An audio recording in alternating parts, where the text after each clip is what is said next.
Reham Khan, she describes herself as mother, wife, journalist, warrior, and can I add to that list, Pakistan's most anticipated author.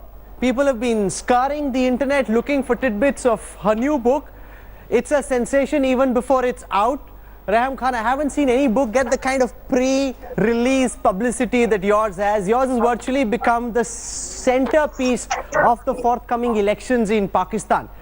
As an author writing about some of the most contentious issues in your country, what was going through your head as you went about writing what is being called a highly controversial book? Reham, welcome to India today. Thank you, Rahul. And again, people always believe, those who are close to me, they are constantly very protective of me, and they know how I lead my life, and they're constantly watching out for me. And then, of course, you know, a lot of things have been said about an infrastructure or a lobby or a political party behind me. All I had was the truth on my side and prayers. I couldn't afford this kind of publicity. I really couldn't. And so there is some divine intervention. I have no explanation for it. I did want everyone to read the book, not perhaps in the way that they want it to be projected. I think this is an effort to defame it and to malign it, but actually there are always unintended consequences. So I think it's backfired and people are very intrigued now. It was very important for me for people to read 100% raw coming from me, because every time I gave an interview, every time I was interviewed or I wrote an article, there were so many things that were misunderstood or misinterpreted. So I thought I'd write it once and for all, and people would be able to then read it in context. So, you know, a lot of questions, for example, if you ask me a question on TV, it's not possible to answer it in depth within the constraints of TV viewing times and program times. So I wanted to give the whole account of everything that's happened in my life. Of course, part of it is to do with a marriage to a politician, and I think there's a lot of interest as the elections are coming up. I think that this was perhaps the push that I needed, because I was going along very slowly with it, going over things over and over again. So what was going through my mind you've been accused as a former journalist of sensationalism. You've been accused of headline hunting. You're being accused, I was reading some of the stuff they're writing about you in Pakistan, you're being virtually accused of doing a hit job at the behest of the Sharifs against your former husband Imran Khan to try and pin him down at a time when his popularity seems to be picking up. So the charges being leveled at you in the Pakistani political matrix at this time, right ahead of the elections, are very, very intense. How do you respond to those?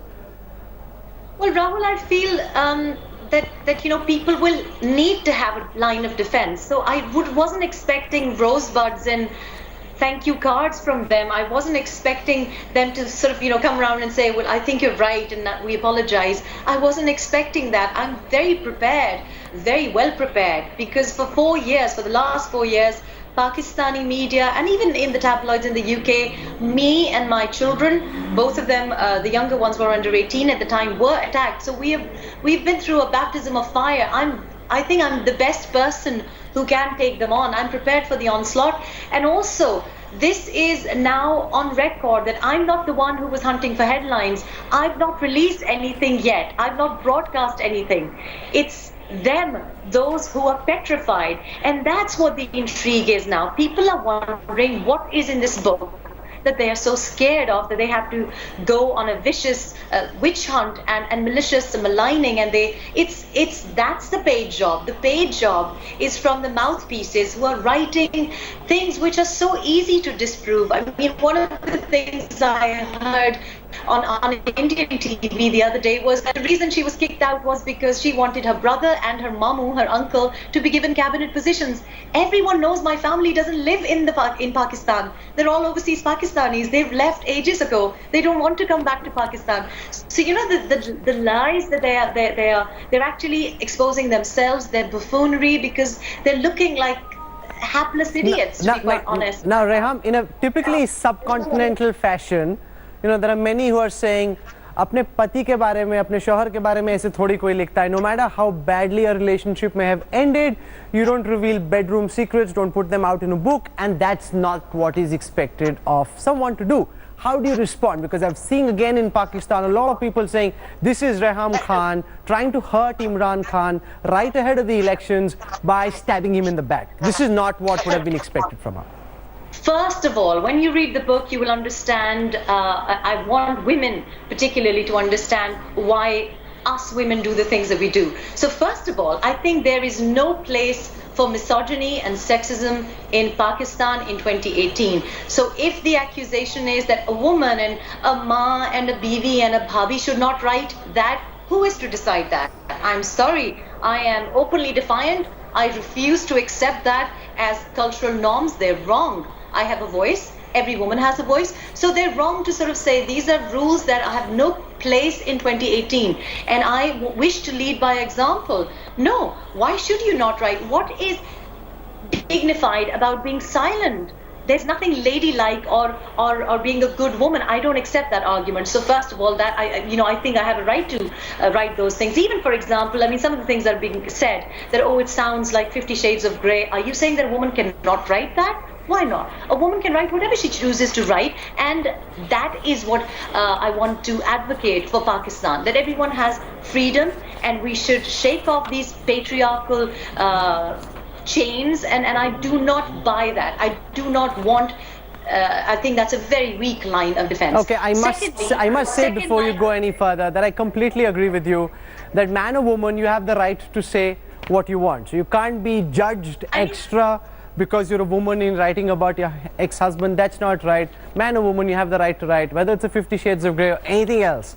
You have the right to write all of this sort of Sati Savitri Pati Parmeshwar kind of thing, we have that in Pakistan. But I think that's actually something that if that's the accusation, I don't even want to be apologetic, because I think there are lots of women who should be allowed to write whatever they want to write. And you know, in Pakistan we have a literary tradition also. Having said that, when I was writing the book, I have actually censored and re-edited many times.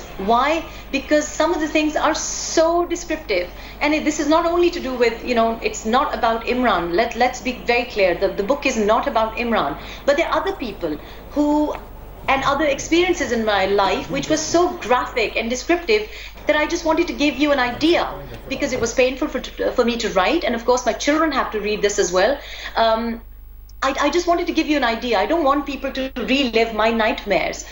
So I've been pretty careful. Before I ask you anything specific about the book, I haven't read Reham's book entirely, but that's because the book's not officially out yet. There are leaked manuscripts. I see a lot of this Reham in Bollywood, where producers deliberately leak part of their manuscript to try and create a big buzz, much bigger than they would get otherwise. Is it one of those publicity stunts, or did someone actually steal your manuscript, Reham? Well, I mean, it's not been done by us. It's not willingly done by any, they've tried to sort of malign my team as well. I don't have a team. It's me and my son. And nobody else has read it. My family hasn't read it. My daughters haven't read it. My friends haven't read it. The PMLN hasn't read it. Maryam Nawaz hasn't read it. Nawaz Sharif hasn't read it. Shehbaz Sharif hasn't read it. Zardari. All these accusations that they're doing. It was very important for me.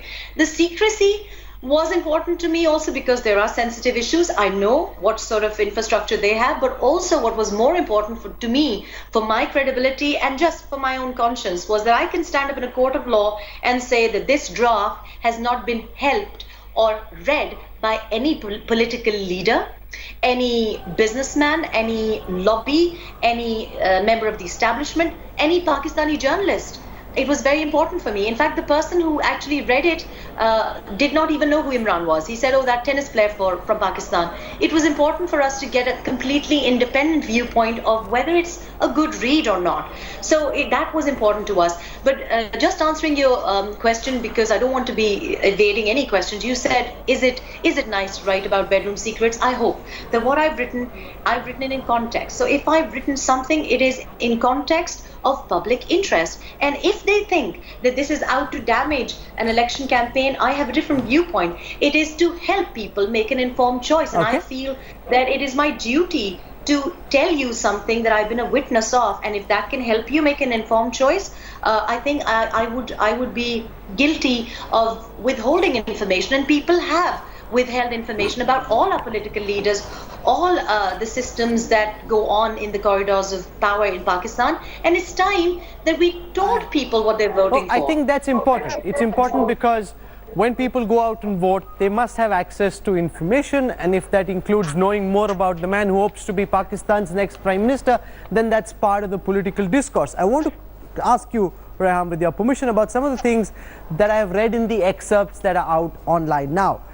In one of them you say Imran Khan is not Sadiq and Amin, which means he's neither honest nor righteous. As somebody who says you want to show Imran Khan's real face before the public of Pakistan, why is it that you believe that Imran Khan is neither honest nor righteous? Well, I'm not sure whether that's, what I've written, because I'm not sure where this is from. But I've said this publicly also, and I have two viewpoints, a very, very clear viewpoint on this. First of all, the Sadiq and Amin is a label that is actually only for the Prophet, peace be upon him. And we believe that the Holy Prophet is an example to all mankind, and so nobody can compare. I have a reservation that it shouldn't really even be used so flippantly for anyone in Pakistan, let alone Imran. It shouldn't be used because it's very hard to measure up. Very simply, in my mind, as a Muslim, I think nobody measures up. But the fact that they're going around today, there's been another certification for another gentleman who, I mean, I'm not the Supreme Court, I'm not the Chief Justice of Pakistan, who am I to say? But I'm sorry, I think a lot of people will agree that these two gentlemen, Sheikh Rashid and Imran, are going to be going into the election campaign holding the certification from the Supreme Court, as opposed to others who do not have this, saying that they're Sadiq and Amin, that they're righteous and they're honorable and they're honest. And I'm sorry, but if you catch one lie, that's good enough for me. So if you've lied about your wedding, of your marriage, I know we got married on the 31st of October 2014, but you lied about that. Isn't one lie enough to disprove that you're not honest? So this is it. It's wrong to give people certification by a high authority. I don't want to be contemptuous, but I know of a lie. I know of many lies, but this one is in public domain, and there are three other witnesses to that. One of them is a religious man. It happened in the presence of someone who conducted the marriage. So he's obviously, if he's religious, he knows I'm not lying, and he should really come forward with that information. And he's never denied it either. So, in Punjabi we say that kak vi chori, lak vi chori. So if you know of a lie, so I think yes, he's not Sadiq and Amin. And I can say that on your program today also. Reham, you also say in this book, or what I've read of it, that you know of instances of sexual favors linked to Imran Khan, that people were appointed in powerful posts on the back of sexual favors. What can you tell us? Again, when you ask me, and many people have asked me, that it's inappropriate for, there is, they throw all sorts of references of culture and religion, and quite frankly, religion does not say, our religion actually, according to Sharia, there's some very strict punishments out there. But having put it into sort of a context of the election campaign, is it not important to know for people who accuse others of nepotism, who accuse others of corruption, who accuse others of favoring certain lobbies? You don't really need my book to see very clearly that there's evidence of nepotism, of clear violation of meritocracy. There is no meritocracy, and in the book, anything that you think is slightly unladylike to speak of is in relation to where merit was compromised. What one woman can do or what one man can do, others cannot do. And can they be good representatives in the parliament? For me, I have inside info of PTI and the leader of PTI. I have not been, thank God, married to any other politician. Otherwise, I would probably have more inside info on them. Having said that, in the book, anything that I've seen of other politicians, including General Pervez Musharraf, who I know some things about because I've been a witness to something, I've actually given you that. So if Rahul was in my book, and if Rahul was polite to me, or if Rahul offered me a cup of coffee, that's how I would put Rahul in my book, if he was in my book. But if he was... I'm hoping this is Rahul Gandhi you're talking about, Reham, because I read that book, the excerpts from it, and there's a lot of references to TV anchors in Pakistan and some of the things they're up to, and I'm really scratching my head and wondering, hey, what are these Pakistani news anchors up to? So tell us more, Reham. Well, you'll find out, I mean, let's give you some breaking news, Rahul, that in the book, you will find out the connections between the media. That is basically, I mean, at the moment it's fascism. What this party is doing is utter fascism. Even if I have written something that they have a problem with, this is fascism, that if I don't agree with you, or if someone doesn't agree with you, it's a cult mentality, and this is fascism. If you don't agree with us, you are completely wrong, and we will be trolling you, abusing you, and not banning the book. That is fascism, isn't it? And we are not living in the Zia era anymore. This is a political, allegedly democratic party. So you will find out how the media has collaborated with this party. And yes, some of the things were very shocking, will be shocking for you, will be more shocking for Pakistanis. I mean, I'm sorry, but this is why I don't do journalism anymore. For me, journalism meant that you would factually report. You would not be a party to a politician or a political party or a lobby. And if you are, then you need to be exposed. And this is the situation in Pakistan now. Again, you don't need my book, because since January, we've seen blatant media mouthpieces. All of these people who are writing stuff about me, everyone knows that they're complete lies, because there's a lot of people now who travel with me on a daily basis, and surely they have seen a side of me which doesn't match with these columns. I mean, some of the columns and some of the television and the language that they're using is not acceptable or should not be permissible on national TV for anyone. So I can live through it. Reham Khan is made of other stuff. I'm sheer vibranium. I mean, they can attack all they want. I think they have another thing coming. If they think they can bully me, I intend to set an example today for women as well as for men, because people know a lot more. And people should stop being cowards now and come out and face these bullies. In the bits that we've seen in the public domain so far, the one part that I found most difficult to fathom was where you say Imran Khan is homosexual or he's bisexual. You refer to him as sexually deviant. He's been to some of our events here in India. You know, of all that people know of him as being amongst the most eligible men in the world, for you to say that he's bisexual or he's homosexual, people wonder, really? Imran Khan? How's that even possible? Well, I mean, I've written the book really not to sort of, the book was meant to be, is still meant to be my autobiography. It's meant to tell you my stupidities and my mistakes and my misjudgments. And I wanted it to be a lesson for my daughters as well as for other women, not only those of the Indian subcontinent, because of course we have Bollywood features in the book in many ways, because I think subliminal messages through films and the Karan Johars of this world, I've mentioned him in the book as well, the Yash Chopras of this world, they do, the messages sink into our subconscious, and even Muslims or Pakistani women, they take on these subliminal messages. And I've tried to sort of explain how women who are in a corporate setting, professionals, actually behave in very strange ways when they get married or when they're in love. And so it's really meant to explain where I went wrong. I'm not sitting in on judgment, okay? I'm not trying to preach from a moral pulpit about why he's homosexual or he's not. That's really none of my business. The question is, as someone with the kind of personality, the kind of image that Imran Khan has, when a former wife turns out and says, well, actually he's bisexual or he's homosexual, that really is something, Reham, and we're not being judgmental at all, but that's something really that stands out as saying, really? Really, Reham Khan? Is that true? Rahul, when you read the book, and I hope that you read my book and not what's being leaked, you will be going really, really quite a few times. Because Reham, you spend so much time in London. You've traveled the world. Why is being homosexual or bisexual a moral play? I mean, if Imran Khan can have half of Pakistan and women all across the world chasing him, and then yet he does things on the side. That's really his wish. Where's the moral play in this?